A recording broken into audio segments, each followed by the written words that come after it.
Egypt, the richest source of archaeological treasures on the planet. Oh. That's a fabulous one. Beneath this desert landscape lie the secrets of this ancient civilization. Wow, you see why the pharaohs chose this place. Now, for a full season of excavations, our cameras have been given unprecedented access to follow teams on the front line of archaeology. I'm driving so fast because I'm so excited. It's an entrance. We can see an entrance. Revealing buried secrets. I have just been told that they have found something. Oh my gosh. A sphinx! And making discoveries that could rewrite ancient history.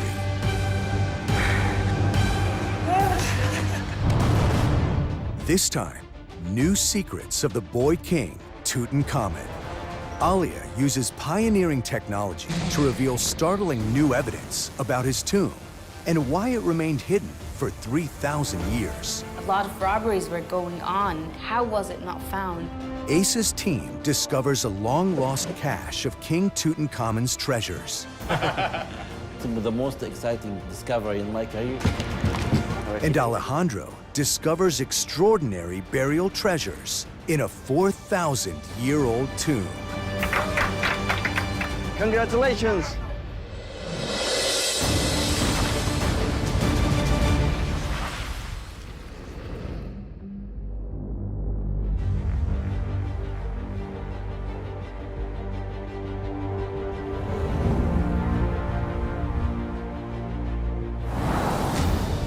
The Valley of the Kings. 3,500 years ago, the great pharaohs stopped building pyramids as their tombs. They chose these secluded cliffs to become their cemetery. Today, archaeologists come from all over the world to unlock the mysteries still hidden in this city of the dead. It's the first day in the valley for Cairo-born Egyptologist Aliyah Ishmael and her team. It's a real buzz in this place. People are coming from all over the world. Coming to the valley, it's amazing. I'm so proud to have such ancestry. It's one of the most famous necropolises in the world. And I think what is special is that it comes out of nowhere. Over 300 miles south of Cairo, in the heart of Egypt, lie the limestone cliffs of the Valley of the Kings. After 200 years of excavation, archaeologists have located 65 tombs hidden among the rocks. But only one has ever been found with its treasure still inside. It belonged to the pharaoh, Tutankhamun. This here is number 62, Tutankhamun. One of those great finds of the century. British explorer Howard Carter discovered Tutankhamun's tomb in 1922. One of his teams spotted steps leading down through the sand. They led to the tomb entrance, buried beneath feet of rubble and debris. What Carter found inside inspired archaeologists for generations to come. Deep inside the mountains, amid a maze of tunnels that bored deep through the rock, Carter reached the tomb of Tutankhamun, hidden right in the center of the valley. Inside, he found treasures unlike anything ever seen before. Over 5,000 priceless artifacts, including golden statues. In the burial chamber, the pharaoh's mummy, wearing a golden death mask, was placed inside a coffin made of more than 200 pounds of solid gold. This intact tomb made Tutankhamun the most famous of the pharaohs. Now, Aaliyah is investigating this golden pharaoh's life Wow. and why his tomb remained hidden for so long. Aaliyah's team has been scanning and documenting the tomb for the last 10 years, and they've made a remarkable discovery. The idea here is to understand what's going on when you look at the data void of color. The scans strip away the paint on the walls to reveal unusual markings. This is the main scene, and here is the 3D of the north wall. So as you can see here, the silhouette of an image, and this would have been done while they were painting. The images show the indented outline of the face hidden below. It's caused by the tip of the paintbrush if you start painting when the plaster is still wet. This is why the brushes would have made a very light impression, and this allows us to understand that it was rushed. But why would the tomb builders rush such an important job? The pictures on the wall reveal another set of clues. Despite becoming the most famous pharaoh of ancient Egypt, Tutankhamun did not have a lengthy reign. He was only a 9-year-old boy when he became king and relied on trusted advisors to help rule his vast empire. As Tutankhamun grew older, he was known to portray himself as a warrior king, riding into battle on a chariot. But the boy king suffered from multiple illnesses, including malaria. He was only 19 years old when he unexpectedly died. هو هنا بقى الأبيض. يعني هو الأبيض. Aaliyah thinks the marks her scans reveal in the plaster are evidence of a hurried burial due to Tutankhamun's sudden death. The decorated part of the tomb is very small. It's only the burial chamber. The rest of the tomb is not decorated. If they had more time, all of this was going to be decorated. While the tomb's construction may have been rushed, its treasures were everything a pharaoh could desire to take him into the afterlife. So why did this tomb lay hidden below a layer of rock for thousands of years when all the other tombs in the valley were looted? To solve this mystery, Aaliyah will turn to new technology as she moves her investigation out into the valley. 300 miles north, in Giza, in the shadow of the pyramids, the biggest treasure haul in history is getting a new home. A $1 billion museum and research center. When completed, the Grand Egyptian Museum will reunite all of Tutankhamun's treasures in one place for the first time in 100 years. Having all of the pieces from the tomb of Tutankhamun together in one place, this will be a fantastic chance to find new facts, new hidden things about Tutankhamun. After Carter removed the treasures from Tut's tomb, they ended up in museums around Egypt. Now, for the first time, scientists and Egyptologists will use modern technology to analyze each object. Some details reappear and give us new information about these antiquities. But some of Tut's greatest treasures are yet to arrive. 300 miles south in the Luxor Museum, Asa Zedin is preparing 122 of these priceless artifacts for the move to Giza. I'm very, very proud to work with this kind of the artifact. We have a huge responsibility for deal with the collection of Tutankhamun. This is the once in the lifetime to move this collection to Cairo. Asa's packing list includes one of Tut's famous chariots, intricate model boats, and a unique head of the cow goddess Hathor, elaborately gilded with gold. From my opinion, this head of cow, like the mask of Tutankhamun, very important pieces in this collection. لحد الأسانسير عندي. After just 4 hours, Ace's packing suddenly comes to a halt. One of his teams has discovered something completely unexpected in his storeroom. It's an antique box that Howard Carter used to pack and transport Tutankhamun's treasures out of the tomb. I never discovered something like that before. It's the most exciting discovery in my career. The box has been missing, presumed lost for decades, and no one knows what treasures it may hold.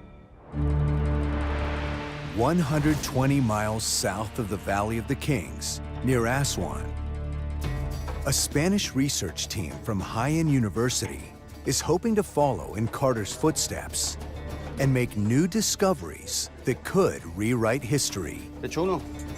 Professor Alejandro Jimenez Serrano heads the largest foreign team working in Egypt.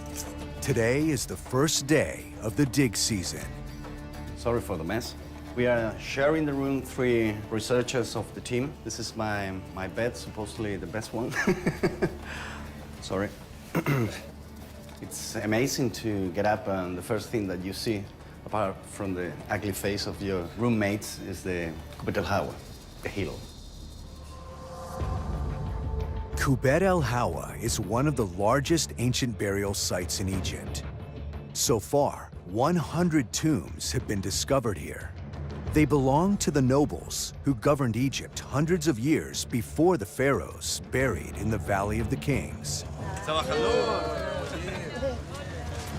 Alejandro's mission is to hunt for more unopened tombs and reveal more about these early Egyptians. It's difficult to explain how I feel. It's not only nervous, it's exciting. It's a mix of feelings. It's an honor to come every year. Now it comes the most difficult part of the day, to climb the hill.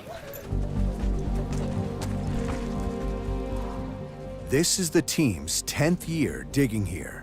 So nice to be here again. There's a reason why everyone is excited to be back. Last year, Alejandro found the entrance to a sealed tomb, but his permit expired before he could explore inside. Today is 40 degrees. I'm working under the sun. Today is gonna be tough. To protect against modern-day tomb robbers, they put a steel security door to block the entrance of the vertical shaft that leads to the sealed burial chamber. Well, it has been 1 year waiting. 1 year imagining the possibilities. I'm very excited.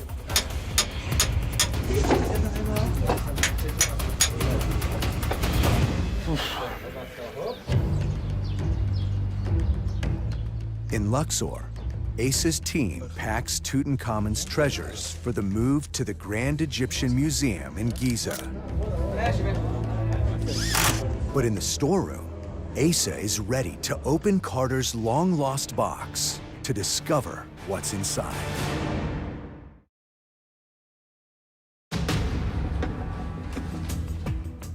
The team gathers around to see if the box really does contain priceless treasures from Tutankhamun's tomb.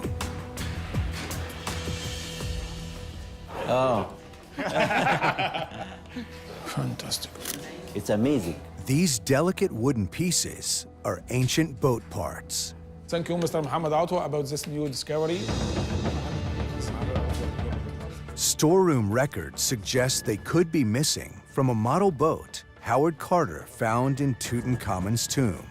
This is the head of the bundle, like that. And the remains of the gold is still there after all these years. According to ancient Egyptian beliefs, boats played a key role after death. So placing model boats into tombs was a vital part of any burial. The vessels also came complete with crew because it was believed the replicas would come to life and help with fishing and transport in the underworld. The pharaohs used a special vessel to sail across the sky for eternity. ordinary people also thought they could reach the afterlife by boat, rowing on the Nile and into the next world. You can see here the date of the newspaper. It's Sunday, 5th of November, 1933. Howard Carter, maybe he read this newspaper before using it as a support in this box. To discover where these pieces came from, Mohammed inspects Carter's original inventory. Here the photo which taken for the tomb itself, and here we can find the boat. It's number 321, and with the mast itself, which is here. Records show that the box was sent to Luxor in 1973, but had gone missing, presumed lost or stolen. It's really exciting, a new discovery for one of the most important artifacts belongs to the King Tutankhamun. Asa thinks the rest of the boat is safe in the new Cairo lab, so they may finally be able to reunite it. To transport the treasures to Giza, Asa's team must traverse 400 miles of barren desert roads and crowded city streets before they reach the safety of the new museum. It will take 2 trucks to transport all 122 of the artifacts to Giza. It's a very, very big moment for the collection. This is the final trip of Tutankhamun. But with such priceless relics on board, there's concern the convoy could be a target for a hijacking. We have a good police and a good army. They will follow us during moving from Luxor until arrive to Cairo. With security in place, it's time to roll. They now face a grueling 12-hour journey through the desert to reach Giza before nightfall. Ever since Carter's discovery of Tutankhamun's priceless golden treasures, archaeologists have continued to try and figure out where and how the ancient Egyptians found vast quantities of gold.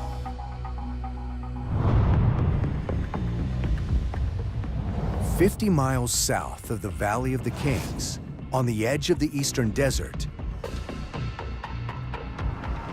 French gold expert Thomas Fauché and archaeologist John Ward are on the hunt for the origins of Tutankhamun's gold.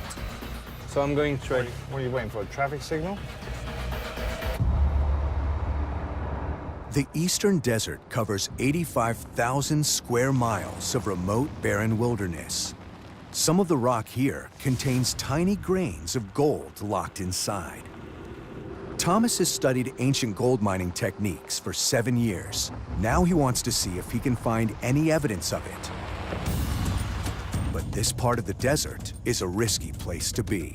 The thing is, we need to leave before dark because it's not safe if we are staying there, because we can lose our way, we can have an accident, and it's also at the sunset that all the snakes are going out. Snakes? Yeah, vipers. No one told me about. They are on vipers, yeah. The first stop, an ancient well. It could provide clues to the location of mining communities during the time of Tutankhamun. This is the well just in front of us, yeah. It's dry. My God, that's a long way down. The well might be dry today, but it was so important to the ancient Egyptians, they built a temple to honor it. It's beautiful, isn't it? They've actually applied a plaster gyp ceiling and then applied the paint. Amazing. The text engraved on these walls reveals clues about the gold miners and where they were heading. Ancient engineers built a network of wells and rest stops stretching all the way across the desert, each a day's walk from the last, enabling travelers and miners to safely cross and explore the barren desert. The temple carvings indicate these wells led toward the mines. Thomas hopes he will be able to find some evidence of the people behind Tutankhamun's gold mining operations. Now it's time to go deeper east. Like an ancient treasure map, they must follow the trail of wells further into the desert.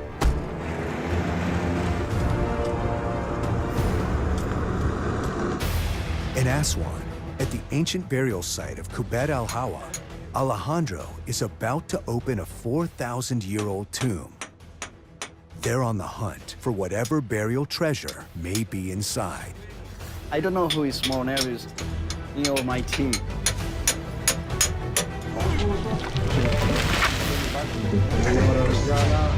I want to go now.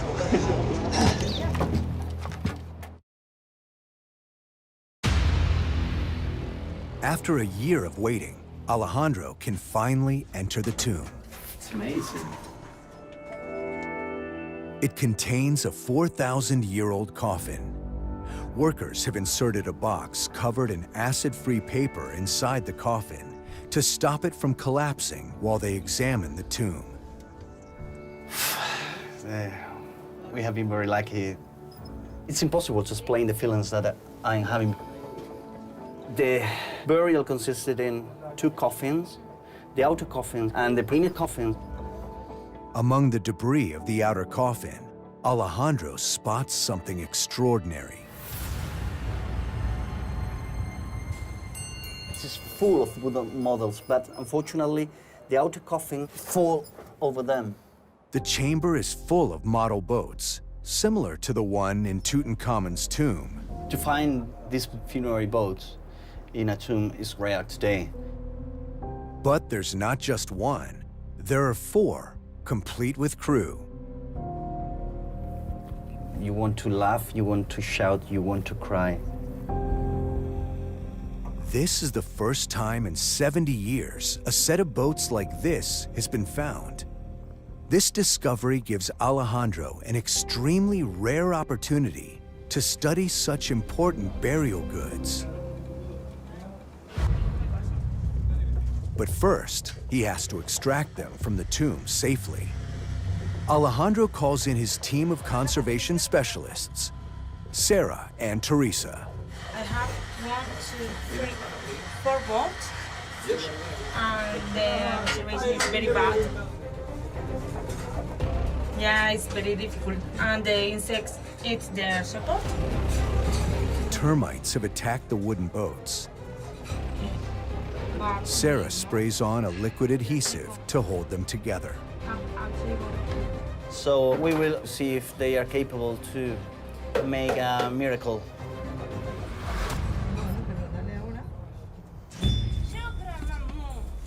They prepare a foam-lined cradle to support the boat for the move to the team's restoration lab. But the wooden hull is stuck to the tomb floor. It'll require surgical precision using scalpels to free it. From the tomb to the restoration lab, we are talking about perhaps 40 meters. But today is very windy, which is very, very aggressive. We could not see. The ancient boats are extremely fragile.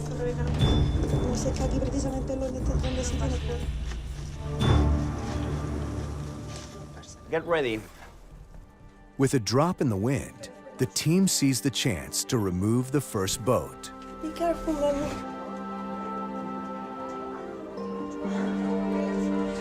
Cuidado con la parte de adelante.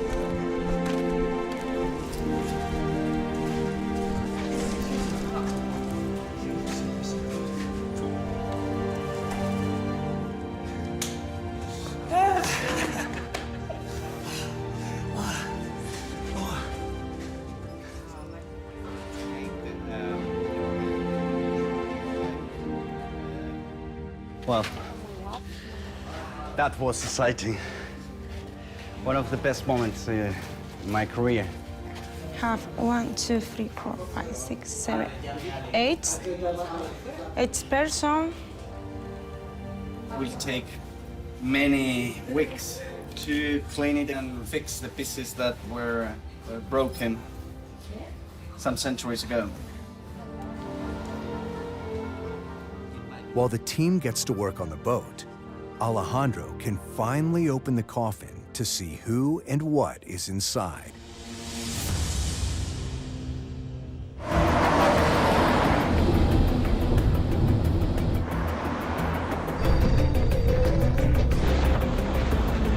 In the middle of the desert, the convoy carrying Tutankhamun's priceless treasures is 2 hours into its journey when Asa spots a problem.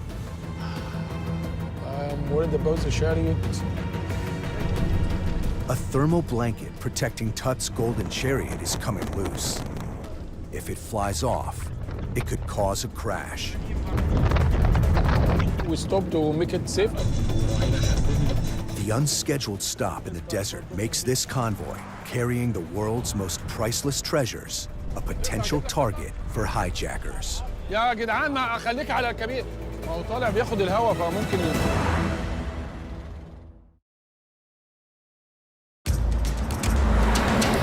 Asa and his team are unable to secure the loose thermal covering protecting Tut's chariot. some problems happen. Removing the cover, they risk the scorching desert heat potentially damaging the priceless treasure. Everything's okay. Now, Asa needs to get the convoy moving.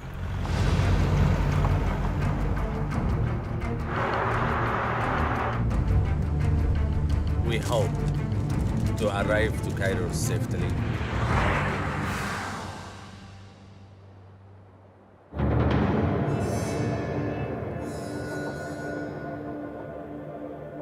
In the valley, Egyptologist Alia Ismail is on a mission to discover how Tutankhamun's tomb and treasures remained hidden for 3,000 years. A lot of robberies were going on in ancient times and modern times, but it seems that this particular tomb was not found. How was it not found? The ancient engineers of Tutankhamun's tomb had a plan.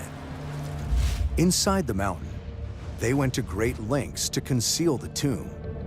The pharaoh's burial chamber is located 26 feet underground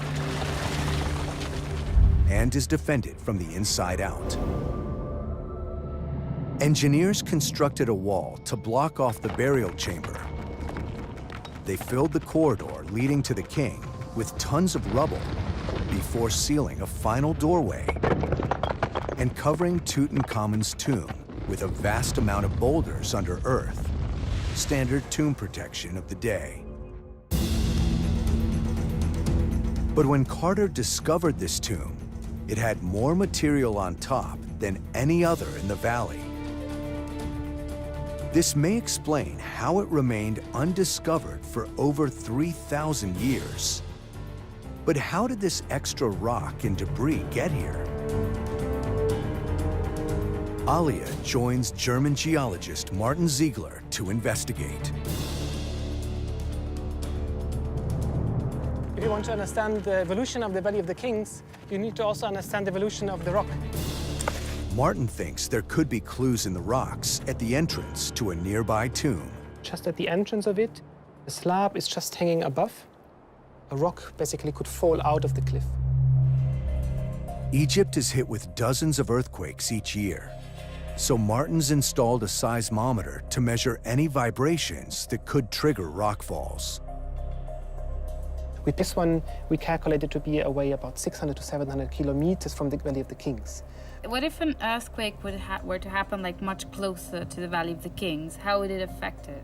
A very big earthquake could destabilize some rock portions. So when you look in the history of recorded earthquakes, the historic timescales, let's say the thousands of years, we have some records of earthquakes of that type of magnitude. So could rockfalls caused by earthquakes 3,000 years ago account for the extra tons of rock that covered the entrance to Tutankhamun's tomb? From the geological past and the historic point of view, we could have rock falls or rock slides that are triggered by earthquakes, covering tombs. But there are no cliffs directly above Tutankhamun's tomb. So it wouldn't have been hit by a direct rockfall. How did so much extra material travel down the valley and completely cover the entrance to the tomb? To solve this mystery, Alia and Martin must take to the air.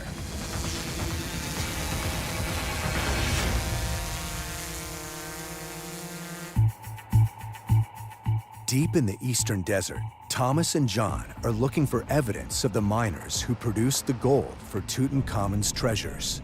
They're trying to find a route of ancient wells that the gold miners would have followed as they traveled to the mines. It's like looking for a needle in a haystack. But I'm losing a few kidneys. 70 miles from the last ancient well, Thomas and John head into the unknown. With their GPS broken down, they now risk getting completely lost. This piece of technology is defunct. It's not working. Your pin is literally on the right side, so we're now at the back end. So you need to turn around. But after 2 days of searching, John thinks they may have finally found something. What's that over there? At the base of that mountain there. So we found it.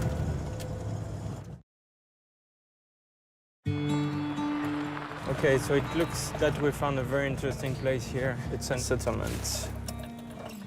It may look like scattered stones and debris, but to Thomas's expert eye, he can see the outline of ancient buildings. We have the huts where the people were living and where they were working. Yeah, we definitely have here the evidence Thomas! where, I mean, people have been working here, and we see, yeah, there are even more over there. As they get closer, John spots the tools the ancient miners would have used to extract gold from the rocks. Oh, yeah, that's the grinding stone. That's a pounder. Yeah, that's a pounder. Yeah, exactly. That's what they would break. Yeah, they will. The quartz with. Yeah. It's the remains of an ancient gold mining camp. I mean, how many people are we talking? 20, 30? Yeah, maybe there were like families living here. Thomas has studied ancient mining techniques for years, but seeing this evidence firsthand brings home the hardship the miners endured. You start from a piece of quartz like this and you want to make powder out of it, so you need to crush it. You have to imagine how much pain it takes just to break a single piece of quartz, doing that like all day long in the sun, pounding and grinding and doing that for years.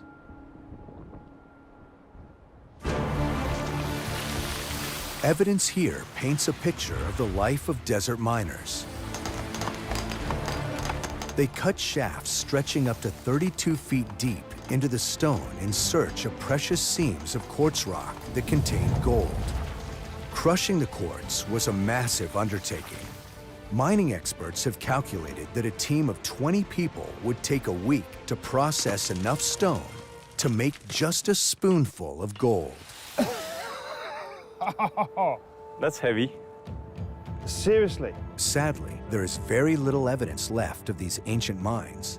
But these settlements provide new insight into the communities that lived such hard lives processing the gold.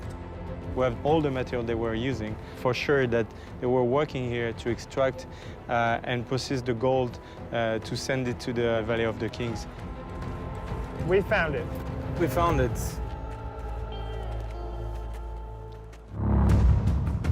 In Aswan, Alejandro's team prepares to remove the coffin from the tomb they've opened. Inscriptions reveal it belongs to a man called Shumai. They have just struck the lid of the coffin of Shemaim. Rebecca, you are the first person that is looking at Shemai's face in 4,000 years.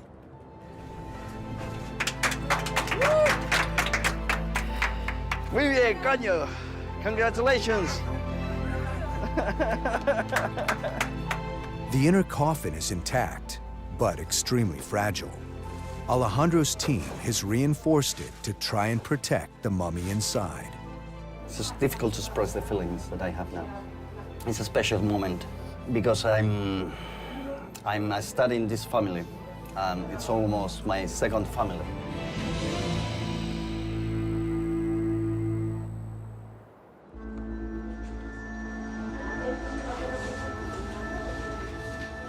In the restoration lab, the intricate beauty of the model boats is starting to appear. Termites have eaten much of the wood, but their excrement has actually helped hold parts of the boat together for thousands of years. We have some parts that are still in a very good state of conservation. This head of the man, it is covered with the excrement of the termites, but the wood is still visible. Alejandro has spotted a figure distinct from the other carvings. We can see in the middle of the boat yellow face, which belongs to a mummy, which would represent Shemai. This exceptional discovery will help archaeologists understand the evolution of burial practices in ancient Egypt. I was dreaming always to discover something like this. It's a dream that came truth. Alejandro's next task is to bring Shemai's mummy above ground for the first time in 4,000 years.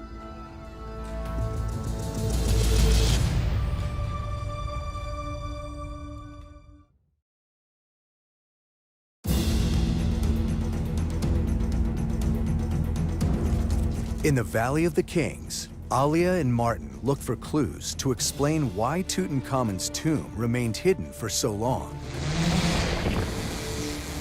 They've got special permission from the government to use a drone to get a unique perspective on the position of Tutankhamun's tomb. There we go. If you look down, we should be over the Tutankhamun entrance right now.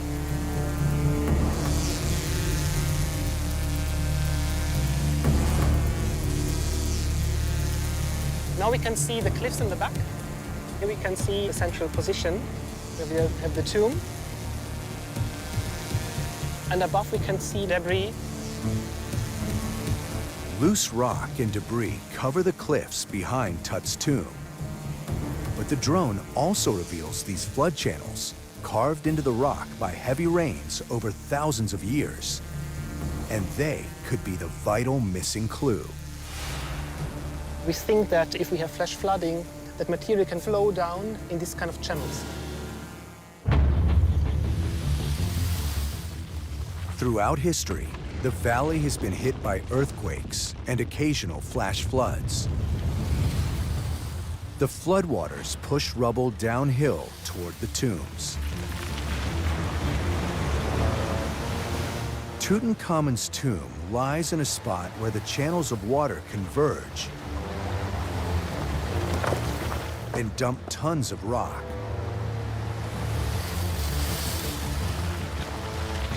This, combined with stone chippings from a tomb built above, buried the entrance deeper and kept it hidden for over 3,000 years. It's very exciting for me as an Egyptologist to see Tutankhamun's tomb from up here and see how it fits within the valley. It is the prime location. It is the one that was most protected. He got the most sheltered tomb of all. Tutankhamun was a boy king who played a minor role in Egypt's history. But because his tomb remained hidden for thousands of years, his treasure was kept safe from robbers and made him the legend we know today.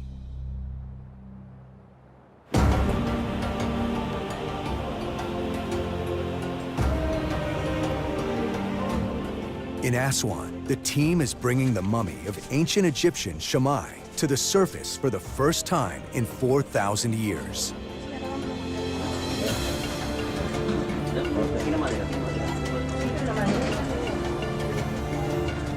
This is the culmination of 10 years of fieldwork for Alejandro and an incredible opportunity to learn more about Shemai.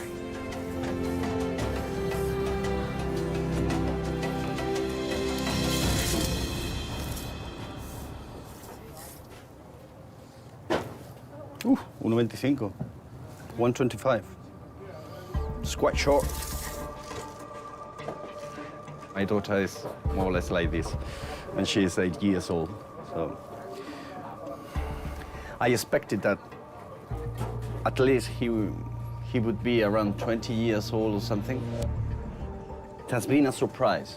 I never expected that he could be just a boy.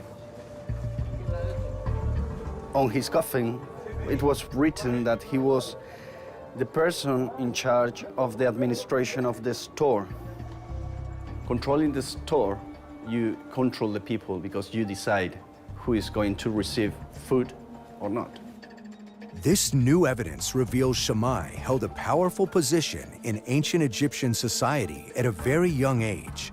He may not have been a pharaoh, but like the boy king Tutankhamun, his status afforded him a tomb and burial goods to ensure a safe passage into the afterlife.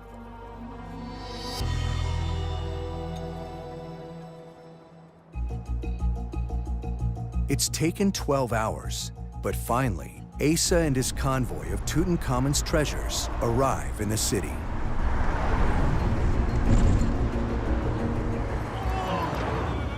Now we are in Cairo, welcome by crowded traffic.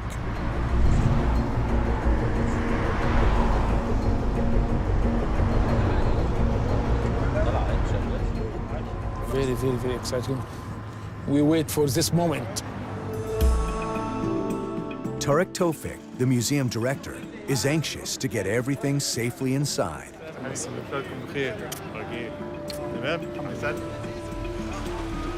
First cradles have to be taken out in order for the Tutankhamun pieces to start emerging.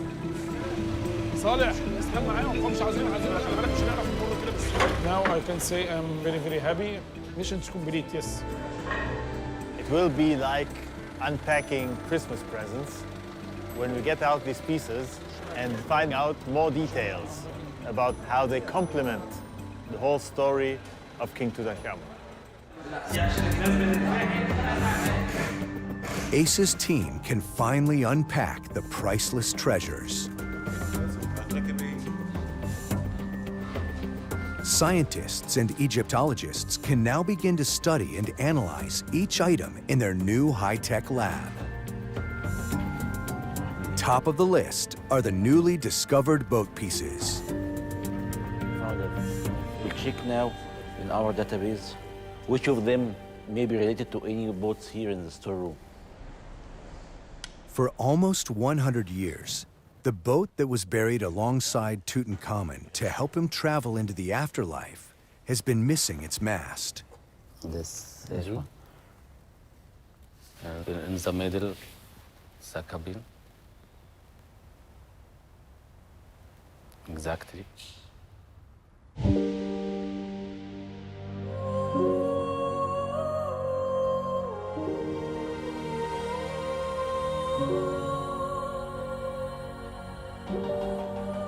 It's very beautiful. It's amazing that after all these years, we still have new discoveries and new secrets for this golden king, Tutankhamun. 100 years after its discovery, Tutankhamun's stunning treasure is still surprising the world. And the Valley of the Kings shows why it remains the greatest place on earth to hunt for the secrets of Egypt's famous pharaohs.